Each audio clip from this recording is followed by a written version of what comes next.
हे गुरुवर शाश्वत सुख दर्शक, यह नग्न स्वरूप तुम्हारा, जग की नश्वरता का सच्चा दिग्दर्श कराने वाला है।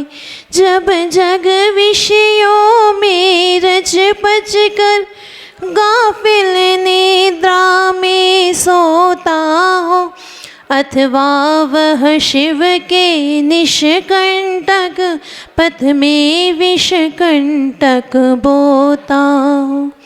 जय बोली देवादिदेव 1000 श्री आदिनाथ भगवान की, मूल नायक श्री चंद्रप्रभु भगवान की, विश्व वंदनीय भगवान महावीर स्वामी की, चर्या श्रोमणी आचार्य गुरु श्री विशुद्ध सागर जी महाराज की, परम पूज्य मुनि श्री सुप्रभ सागर जी प्रणत सागर जी महाराज की, सनातन जैन धर्म की।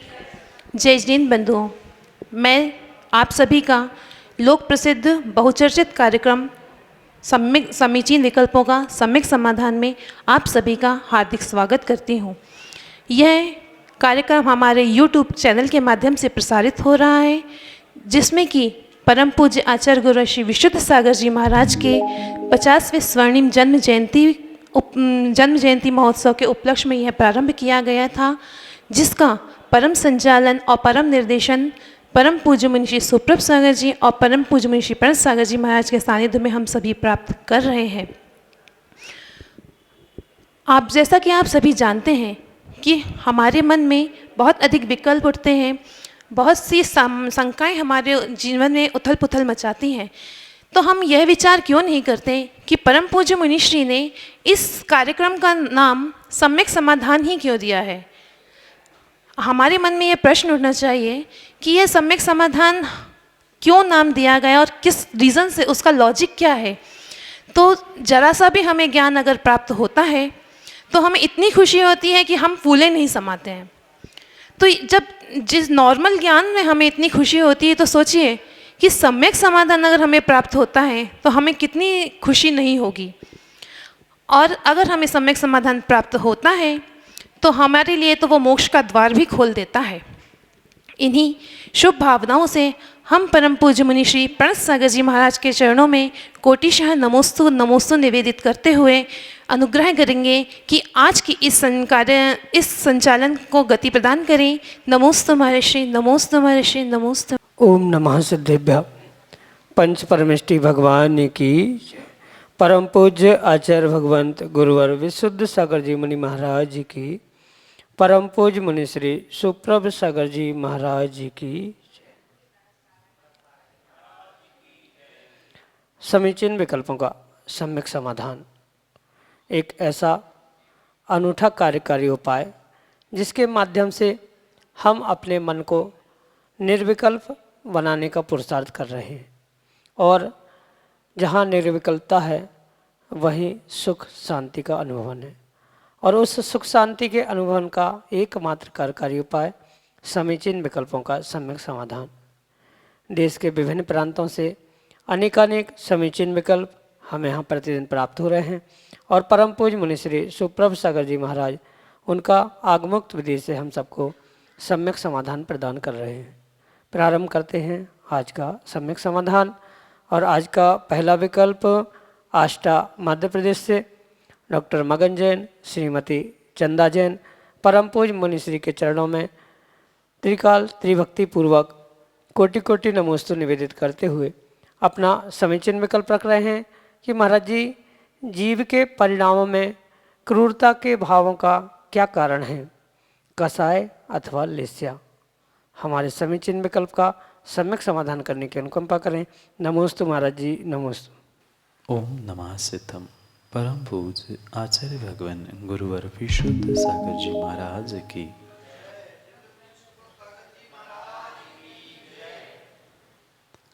जो आत्मा को कसता है वह कषाय है, और उस कषायों से अनुरंजित जो आत्मा के परिणाम हैं उसे ही लेस्या कहा।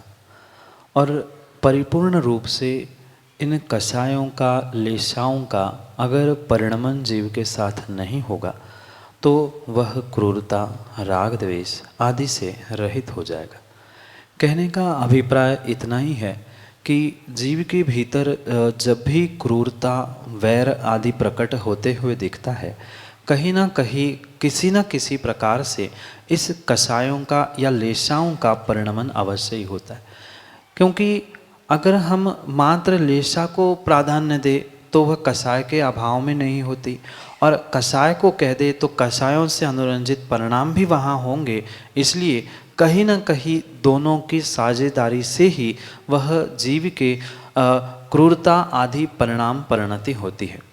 अगर कर्मों के निमित्त के उदय से या कर्मों का उदय उसे निमित्त माने तो कर्मों के उदय में वह जो चारित्र मोहिनी के अंतर्गत इन कषायों को ग्रहण किया है, वह चारित्र मोहिनी के कषाय के निमित्त से ही जीव के भीतर ये क्रूरता आदि के परिणाम दिखाई देते। कभी कभी ऐसा भी होता है कि जिस व्यक्ति से हमारा कोई परिचय नहीं है, जानते नहीं हैं, पहचानते भी नहीं हैं, पर सहजता से उस व्यक्ति को देखने से या उससे मिलने से ही उसके प्रति पता नहीं एक अजीब टाइप की, अजीब प्रकार की क्रूरता कह दो, वैर कह दो या दुश्मनी सी उत्पन्न हो जाती है। जबकि उस व्यक्ति से हमारा कोई पहचान नाता नहीं है, पर फिर भी ये परिपूर्ण रूप से उस व्यक्ति को देखने से पिछले कर्म का कुछ संबंध ऐसा उदय में आता है जिसके निमित्त से वह तत्समय में कषाय भड़क जाती है, कषाय का उद्रेक आता है और उसी कारण से बैर या क्रूरता को व्यक्ति प्राप्त कर लेता है। मुख्यतः से उस क्रोध कषाय की प्रमुखता से या चारों कषायों में उस क्रोध कषाय की मुख्यता के कारण ही ये क्रूरता, बैर आदि उद्घाटित होता देखा जाता है। और जहाँ क्रोध कषाय है वहाँ वह चारित्र मोहिनी का नियम से उदय चल रहा है, और चारित्र मोहिनी का उदय है तो वह कषाय भी है, और कषायों के साथ साथ वह अगर पंचेंद्रीय जीव है तो बिना लेशा के उसका परिणमन हो ही नहीं सकता। इसलिए परिपूर्ण रूप से कषाय, लेशा इन दोनों की भी साझेदारी पंचेंद्रिय जीव के साथ जब उद्घाटित होती है तभी जीव की क्रूरता आदि होते हुए देखा जाता है। इसलिए हम सर्वथा एकांत से किसी एक का निर्णय नहीं कर सकते, पर वह मुख्यता अगर कही जाए तो क्रोध कषाय की मुख्यता से ही जीव के भीतर वह क्रूरता, वैर आदि प्रकट होते हुए देखा जाता है। यही आपके लिए सम्यक समाधान। पवन कुमार जैन, मड़ावरा, उत्तर प्रदेश से परम पूज्य मुनिश्री के चरणों में बारंबार नमोस्तु निवेदित करते हुए अपना समीचीन प्रश्न कर रहे हैं कि गुरुजी, हम बारिश के पानी को इकट्ठा कर लेते हैं और बारिश के बाद कुएं के पानी के स्थान पर उसे उपयोग करते हैं, तो उसकी जीवानी को कहाँ विसर्जित करें? हमारे समीचीन विकल्प का सम्यक समाधान करते हुए हमारा मार्गदर्शन करने की अनुकंपा करें। नमोस्तु महाराज जी, नमोस्तु। पवन भाई, पहली बात तो हमें आगम के परिप्रेक्ष्य में सत्य को समझने की है। आगम में किसी भी प्रकार से किसी भी आचार्य भगवान ने बरसात के पानी का व्याख्यान किया ही नहीं है। जब भी आचार्य भगवंत किसी भी व्यक्ति को पानी का प्रयोग करने के उपदेश देते हैं तो स्पष्ट रूप से उनका यही अभिप्राय है, वही पानी का प्रयोग उस श्रावक के लिए उचित कहा गया है जिसकी यथा योग्य, यथा समय पर विलछानी की जा रही है। और जिसकी विलछानी नहीं होती है या जहाँ से वह पानी प्राप्त हुआ है उसी स्थान पर उसकी अगर विलछानी नहीं होती है तो वह पानी परिपूर्ण रूप से अनछना ही ग्रहण किया गया है। किसी एक कुएं से पानी लेकर आए और उसकी विलछानी किसी अन्य कुएं में कर रहे हैं, कहीं हैंडपंप से निकाला पानी नाली में उसकी विलछानी भेजी जा रही है, परिपूर्ण रूप से वह पानी अनछना ही कहा जाता है। पानी का स्रोत जहाँ है, जहाँ से पानी प्राप्त हुआ है वहीं पर, उसी स्थान पर, वैसे नहीं अपितु उसी स्थान पर उसकी विलछानी करना परम आवश्यक है। तभी वह छने पानी के कोटि में आता है। फिर उसका प्रासुकीकरण, फिर उसकी मर्यादा, ये बहुत बाद की बात है। पर परम सत्य आगम के परिप्रेक्ष्य में हमें ये बहुत अच्छी बात समझने की आवश्यकता है। किसी भी आचार्य भगवंत ने उस बरसात के पानी के प्रयोग का व्याख्यान नहीं किया।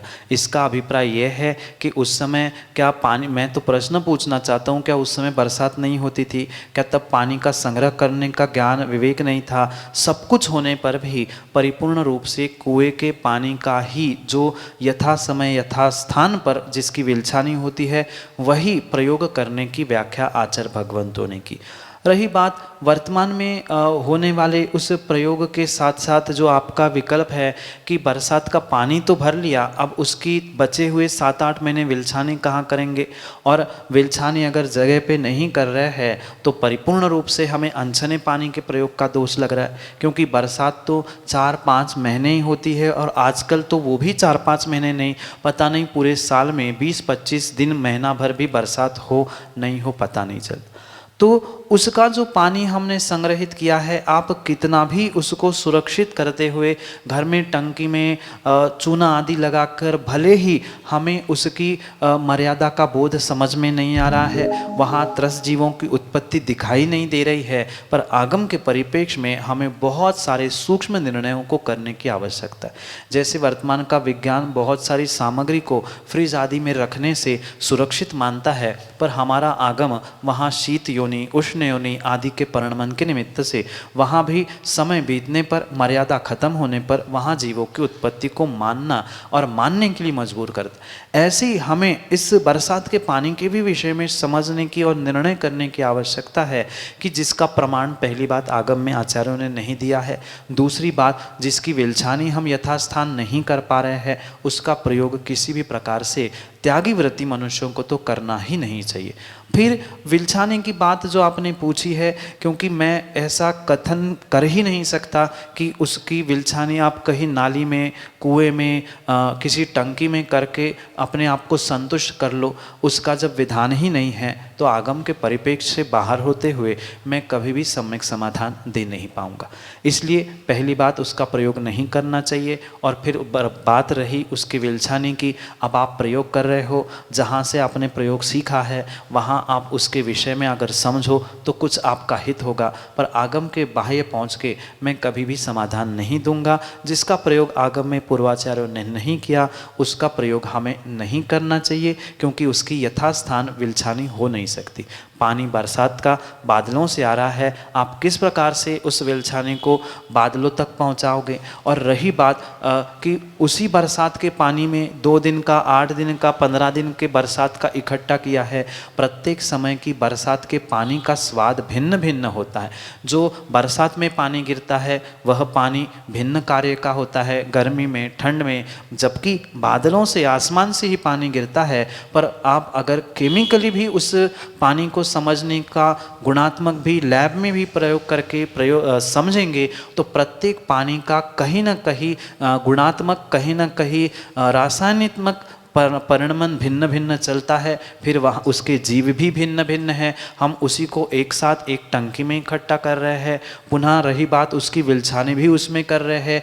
जब एक दिन का पानी दूसरे दिन के पानी जैसा नहीं होता है, एक मौसम का पानी दूसरे मौसम के पानी जैसा नहीं होता है, तो इस साल का पानी अगले साल तक संभाल के रख के उसमें विलछानी करते हुए उन जीवों का क्या होता होगा, उसे सूक्ष्मता से आगम के परिप्रेक्ष्य में हमें निर्णय करना होगा। अगर ये बात आगम में स्वीकार होती, पूर्वाचार्यों को ग्रहण करनी होती, तो कहीं ना कहीं किसी प्रकार से उसकी पुष्टि पूर्वाचार्य करते, उन्होंने नहीं की है। मतलब साफ कथन है कि बरसात के पानी का प्रयोग त्यागी व्रती श्रावकों को किसी भी प्रकार से, साधुओं को भी उसका प्रयोग नहीं करना चाहिए। ये आगम की परिभाषा है, कहाँ क्या, कौन कैसा, वह स्वतंत्र है, पर आगम ये इस बात का कथन करता है। इसलिए पवन भाई उसकी विलछानी का कोई भी सेंस ही नहीं उड़ता है, जिसके बारे में हम कथन भी नहीं कर सकते। यही आपके लिए सम्यक समाधान। मिलिंद जोरापुरकर, नागपुर, महाराष्ट्र से अगले समीचीन विकल्प के लिए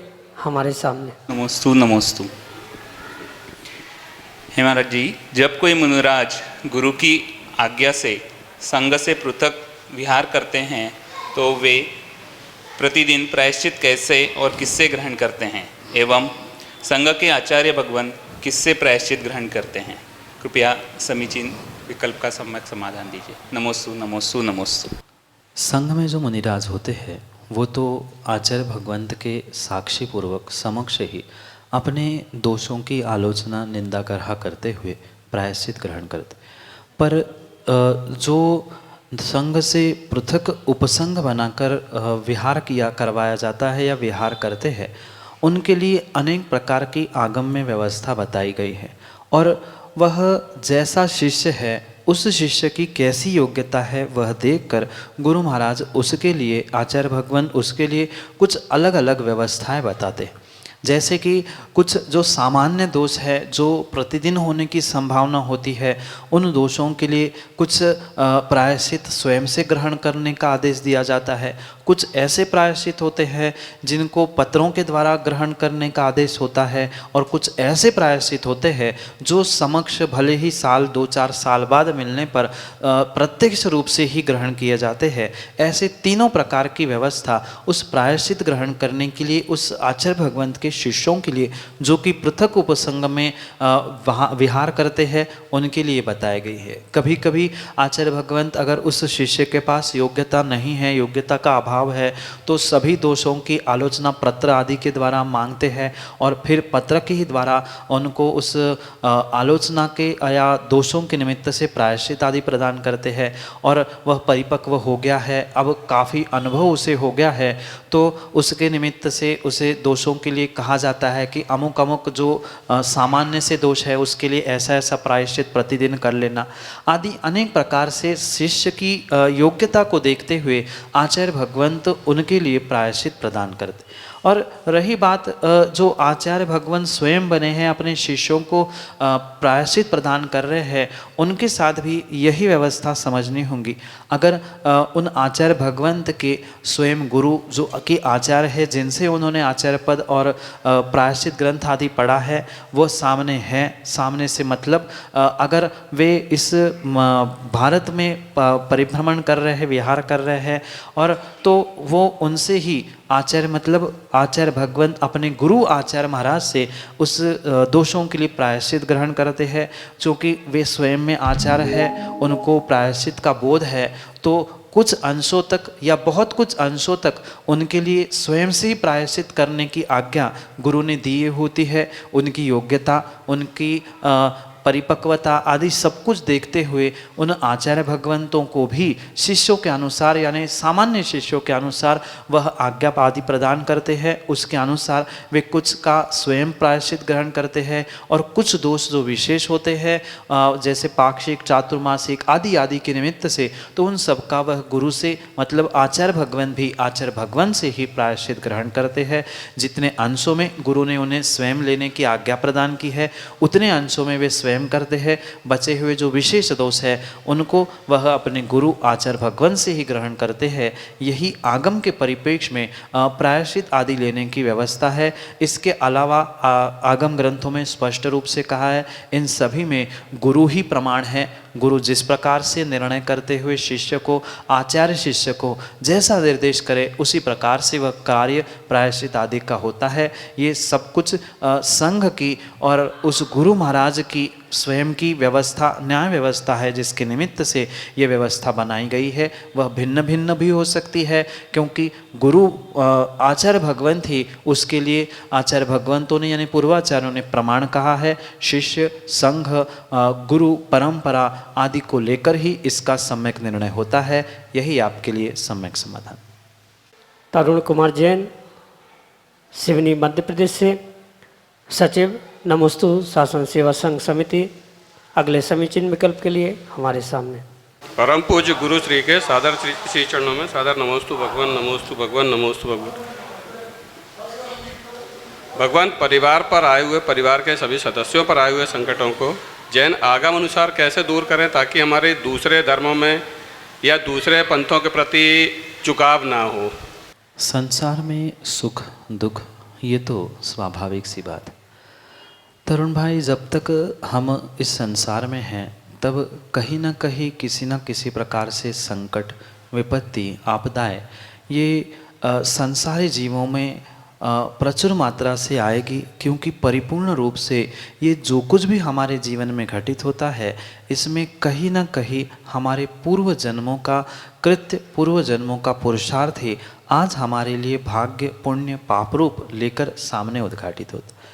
ये सहज सी बात है, जब एक तीर्थंकर भगवान जो कि इस युग के पहले तीर्थंकर थे, उनके भी जीवन में कई सारे संकट आए। ऐसा नहीं कि वे गृहस्थावस्था में नहीं, अपितु दिगंबर मुद्रा यानी दीक्षा धारण करने के उपरांत भी उनको 6 महीने तक आहार नहीं मिले। आहार यानी पड़गान करने की विधि भी ज्ञान नहीं थी।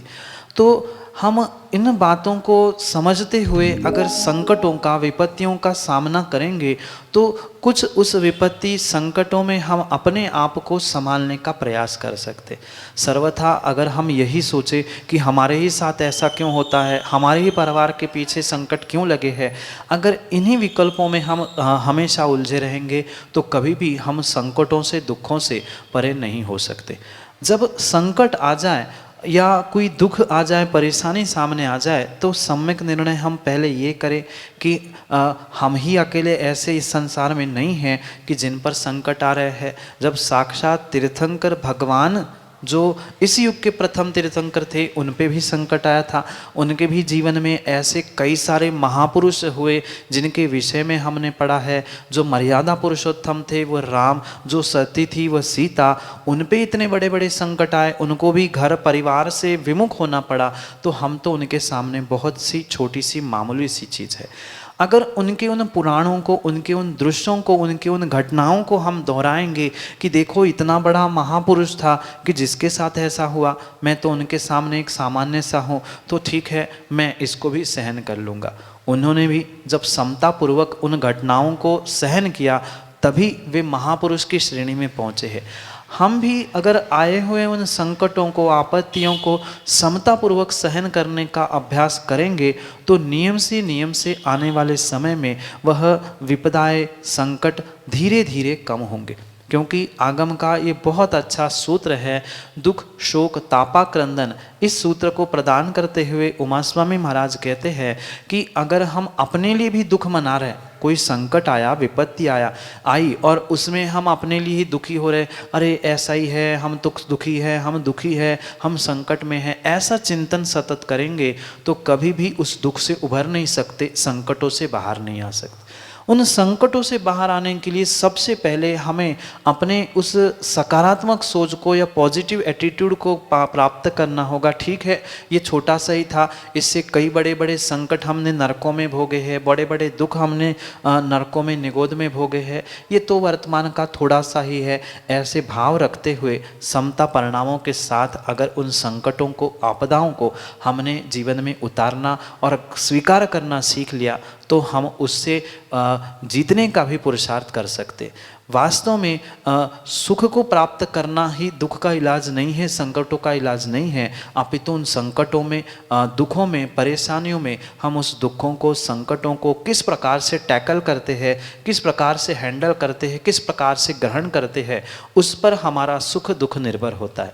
उन संकटों में हम उसको अच्छी तरह से टैकल कर देंगे, अच्छा सम्यक चिंतन करेंगे, पॉजिटिव सोच बनाएंगे तो वह सुखरूप भी हो सकते हैं। अन्यथा हम विपरीत सोचेंगे तो वह दुख रूप ही हो सकते।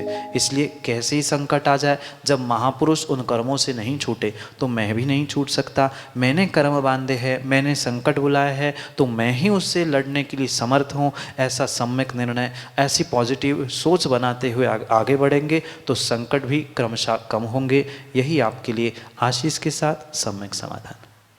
नंदन जैन, अध्यक्ष नमोस्तु शासन सेवा समिति, छिंदवाड़ा, मध्य प्रदेश से अगले समीचीन विकल्प के साथ हमारे सामने। गुरुवर द्वय के चरणों में मेरा त्रयवार नमोस्तु गुरुवर, नमोस्तु गुरुवर, नमोस्तु गुरुवर। हम छिंदवाड़ा वासियों का सौभाग्य था कि चर्या शिरोमणि आचार्य विशुद्ध सागर महाराज जी के संग से आपका उपसंग छिंदवाड़ा में ही बना और उसके बाद प्रथम चातुर्मास हमें प्राप्त हुआ था। गुरुवर, मैं उस चातुर्मास में आपसे पूछ नहीं पाया, किंतु आज सम्यक समाधान के इस कार्यक्रम में आपसे मैं पूछता हूँ। मेरा यह समीचीन विकल्प है। गुरुवर, मैं कॉमर्स में गोल्ड मेडलिस्ट रहा हूँ, इसी सागर यूनिवर्सिटी से 111 कॉलेज में मैंने टॉप किया था। सीए ज्वाइन किया था लेकिन उसे कंप्लीट नहीं कर पाया। और आप तो सीए की शिक्षा, आपने उच्च शिक्षा पूरी प्राप्त की, आप चार्टर अकाउंटेंट गृहस्थ अवस्था में बन चुके थे। गुरुदेव, मैं यह जानना चाहता हूँ कि आपके जीवन में वैराग्य कैसे हुआ? क्योंकि स्वाध्याय तो हम लोग भी बचपन से करते हैं, लेकिन वैराग्य कभी आता नहीं है। इस भौतिकवादी युग में इतनी उच्च शिक्षा सीए प्राप्त करने के बाद भी आपके जीवन में वैराग्य कैसे आया, ये मैं जानना चाहता हूँ। नंदन भाई, कुछ कठिन सा प्रश्न आपने पूछा है, क्योंकि आगम के परिप्रेक्ष्य में उत्तर देना तो फिर भी आसान है, पर स्वयं की बात स्वयं के ही मुख से कहना वह योग्य नहीं। पर फिर भी ये ऐसा स्थान है कि इस सम्यक समाधान से कोई भी व्यक्ति खाली हाथ उदास होकर नहीं जाता। इसलिए कुछ चंद शब्दों में आपकी बात को आपको ही समझाने का प्रयास करता हूँ। जो बचपन से भीतर कुछ अंशों में वैराग्य के अंकुर थे कि जीवन में कभी ना कभी हमें किसी गुरु को प्राप्त करके वह दिगंबर दीक्षा क्या होती है, मुनिराज कैसे होते हैं, कैसे चर्या करते हैं, इस बातों के प्रति जो लगाव था, उसके प्रति जो क्रेज़ थी, उस क्रेज़ को धीरे धीरे वो क्रेज़ बढ़ती गई। और अचानक से 2006 में ऐसी कुछ घटना घटी जिसके कारण से मेरा पूरा जीवन उस भौतिकता की चकाचौंध से इस पारलौकिक संसार की ओर बढ़ गया था। उसका मात्र और मात्र मुख्य कारण कोई था तो मेरे आचार्य भगवान गुरुवर विशुद्ध सागर भगवान के पहली बार दर्शन करना ही मेरे लिए उस अंकुर, जो वैराग्य का अंकुर था, उसको खाद पानी उस दर्शन से ही मिला। और वही उस जीवन का सबसे पहला निर्णय हुआ कि जीवन में अगर कोई गुरु मेरा बनेगा तो ये मुनि विशुद्ध सागर, उस समय वे आचार्य भगवान नहीं थे, मुनिराज थे। और वह सीए के ही एग्ज़ाम को देने के लिए मैं जा रहा था और घर वालों ने मात्र प्रेरणा दी थी कि मुनिराज नगर में है, आप दर्शन करके फिर पेपर देने जाना। हमने सोचा ही नहीं था कि मैं सीए फाइनल की पेपर देने जा रहा हूँ, पर जीवन का फाइनल इनके ही चरणों में होगा, ये कभी सोचा ही नहीं था। मात्र गुरु के वह दर्शन क्या प्राप्त कर लिए, पेपर भले ही देने गया था, पर भीतर ये निर्णय हुआ था जब भी जीवन में दीक्षा लेने का निर्णय होगा तब पहले और इस पर्याय के अंतिम गुरु कोई है तो ये गुरु आचार्य भगवान विशुद्ध सागर ही होंगे। जैसे ही उस दर्शन से, सम्यक दर्शन, मैं तो यही कहूँगा, पता नहीं पहले भले ही धर्म करना, अभिषेक पूजा व्रत आदि करना ये भिन्न विषय था, पर जिनके दर्शन से सम्यक दर्शन प्रकट हो गया, उनके ही दर्शन से ही ये रत्नत्रय का मार्ग खुला। वह जो छोटा सा, बिल्कुल छोटा सा अंकुर था, वही गुरु के आशीष, उनका सन्निधि, उनका सानिध्य, उनका मार्गदर्शन, इन सब से ही जो खाद पानी मिला, उससे ही यह वह छोटा सा वैराग्य का अंकुर आज बहुत बड़े उस मोक्ष मार्ग पर चलने के लिए प्रवृत्त हुआ है। अन्य कोई भी ऐसा बहिरंग कारण नहीं मिला, पर मुख्य पहला और अंतिम कारण यही था कि गुरु के वह दर्शन थे, वह दृश्य, वह समय भी मुझे अभी तक याद है कि जा तो किसी लौकिक परीक्षा के उस पेपर फाइनल करने के लिए जा रहा था, पर उस गुरु के चरणों में ही जीवन का फाइनल परीक्षा का रिजल्ट आ जाएगा, पेपर देने से पहले ये ज्ञान नहीं था। वह गुरु का ऐसा अलौकिक दर्शन और ऐसा आशीर्वाद का प्रभाव था कि जिनके उस मात्र आशीर्वाद के प्रभाव से ही उनका हाथ उठा के आशीष देना ही जीवन के लिए एक सच्चा मार्गदर्शक बन गया और जीवन के लिए एक सच्चा मार्ग दिखाने वाला बन गया। और वे ही जीवन के सच्चे मार्गदर्शक, मोक्ष मार्ग के नेता बनकर मेरे जीवन में गुरु बन के अवतरित हुए। और वही सा निर्णय था। उसके बाद भी फिर भी एक और एग्ज़ाम 6 महीने बाद दी थी पुनः, पर जो विहार सोलापुर के बाद तब भी जब परीक्षा के लिए जा रहे थे तब पूरा चातुर्मास समाप्त हो गया था और पिछी परिवर्तन का कार्यक्रम था। पेपर के बाद पिछी परिवर्तन हुआ और गुरुदेव के साथ विहार करते करते करते संगस्थ उन शुल्लक जियों का, तब 3 शुल्लक एक भैया जी थे, उनके साथ विहार करते करते बहुत सारे सुख दुख, अच्छे बुरे सब अनुभव ग्रहण करने के बाद वह जब इंदौर आचार्य भगवान का प्रवेश हुआ चतुर्मास के लिए, कुछ दिन बाद जब हम वहाँ पहुँचे तब वह निर्णय के साथ पहुँचे थे कि अब बस एक ग्रुप और शेष बचा है, वह पास हो जाऊं, फिर आगे का निर्णय करते हैं। कुछ दिन घर को देखकर पुनः उस वैराग्य के मार्ग पर पहुंचते, पर पता नहीं गुरुदेव ने कौन सी जादू कर दी। वहाँ भी मात्र दर्शन करने के लिए 3 दिन के लिए गए थे और ऐसी कृपा, ऐसा आशीष गुरु का मिल गया। 3 दिन की जगह 3 महीने क्या, 3 साल क्या, अब 3 भव भी उनके चरणों में बीत जाए सो भी कम पड़ जाए, ऐसा उनका वह परम आशीष। और उनके ही कारण से मैं तब था, आज हूँ और आगे भी उनके ही आशीष से बना रहूँगा। ऐसे उस नमोस्तु शासन को जयवंत करने वाले गुरु मेरे जीवन में भी नमोस्तु के पात्र बने और मुझे भी नमोस्तु का पात्र बनाया। यह परम उनके उपकार है। उन उपकारों से ही, उनके ही कारण से यह वैराग्य का बीज आज फलीभूत हुआ है। यही आपके लिए सम्यक समाधान। आप और हम सभी देख रहे थे समीचीन विकल्पों का सम्यक समाधान और लाभ ले रहे थे परम पूज्य गुरुदेव के मुखार बिंद से अपने समीचीन विकल्पों का। मैं आपको बता दूं कि हम तक के सम्यक समाधान आप हम तक के अपने विकल्पों को पहुंचा सकते हैं और वो विकल्पों को पहुंचाने का बहुत ही आसान तरीका आपके सामने है। आज की दुनिया में व्हाट्सएप और जीमेल के द्वारा आप हम तक के अपने विकल्पों को पहुंचा सकते हैं और हमारा वो व्हाट्सएप नंबर है 8707548811 और जीमेल आईडी है samyak.samadhan@gmail.com। मैं आपको एक और खबर दे दूं कि हमारे बीच सुप्र उवाच के माध्यम से यूट्यूब के द्वारा 5:13 पर सुविशुद्ध ज्ञान धारा प्रतियोगिता के 3 क्वेश्चन का प्रेषित किया जाता है। आप उनका भी लाभ ले सकते हैं, जो कि 1 घंटे के अंदर आपको देना रहता है। उसके पारितोषिक 3 विजेताओं का चयन किया जाता है और उसके पारितोषिक भी दिया जाता है। उसका सही जवाब जानने के लिए आप 6:45 पर हमारे साथ लाइव उपस्थित हो सकते हैं गुरुवन भक्ति में। इन्हीं शुभ भावनाओं के साथ परम पूज्य गुरुदेव के चरणों में कोटिशा नमोस्तु निवेदित करते हुए आज की यहाँ सभा का समापन की घोषणा करती हूँ। नमोस्तु गुरुदेव, नमोस्तु गुरुदेव, नमोस्तु गुरुदेव।